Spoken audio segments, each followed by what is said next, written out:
Science calls them Neanderthals. They call them Denisovans. They find their bones in the deep caves of the earth and tell us they are our ancestors. But the bones are silent. They lack the one thing that defines humanity, the breath of the living God. The world wants you to believe that before Adam, there was only silence. But if you look into the ancient King James text, you find the echoes of a global land that was inhabited, organized, and ultimately destroyed. History didn't start in the garden, you know. Imagine a man standing on a hill in ancient Judah, the prophet Jeremiah. He is known as the weeping prophet, but in chapter 4, he is shown something that would make anyone weep with terror. He isn't looking at the future of Jerusalem. He is being shown a playback of the deep past. KJV Jeremiah 4:23. I beheld the earth, and lo, it was without form and void, and the heavens, and they had no light. This is a direct carbon copy of Genesis 1:2. But as Jeremiah watches, the camera of his vision pans across the horizon. He says in verse 25, I beheld, and lo, there was no man, and all the birds of the heavens were fled.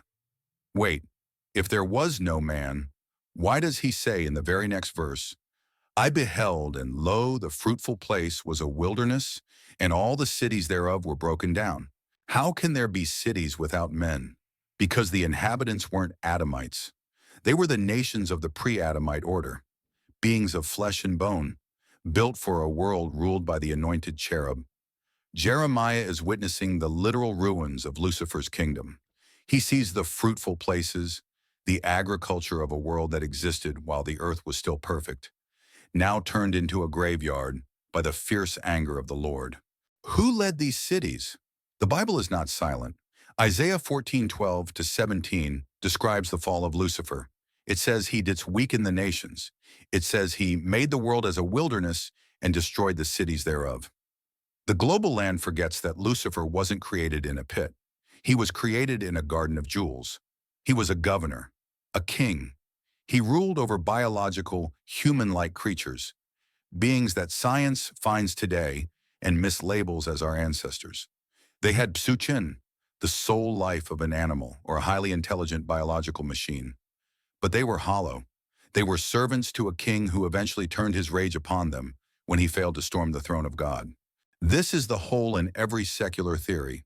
Science can't find the spirit. When God moved upon the face of the waters in Genesis 1:2, he was clearing the wreckage. He was performing a global exorcism. The Luciferian flood, the first flood, drowned every pre-Adamite nation. Then came the transition. KJV Genesis 2:7. And the Lord God formed man of the dust of the ground and breathed into his nostrils the breath of life, and man became a living soul. This breath of life, the Ruach Shayim, had never been given before. The creatures Jeremiah saw in his vision didn't have it. The cavemen science finds didn't have it. Adam was a brand new creation. He was the first to carry the living spirit. This is why God told him to replenish. He was taking over a planet that had been emptied of its previous, spiritless inhabitants. The next time you see a museum exhibit about ancient humans from 50,000 years ago, don't laugh. Understand what you are looking at. You are looking at the citizens of a fallen kingdom. You are looking at the nations Jeremiah saw in his vision. They lived. They built cities. They perished in the fierce anger of the Lord. And then, God breathed. You are the result of that breath. You are the second act of a cosmic drama. Subscribe to Bible Journey. We aren't just reading history, we are reclaiming it. History didn't start in the garden, and the vault is deeper than you ever imagined. How about you? What kind of truths do you know in the Bible? Comment, like, and share to learn more. God blessed.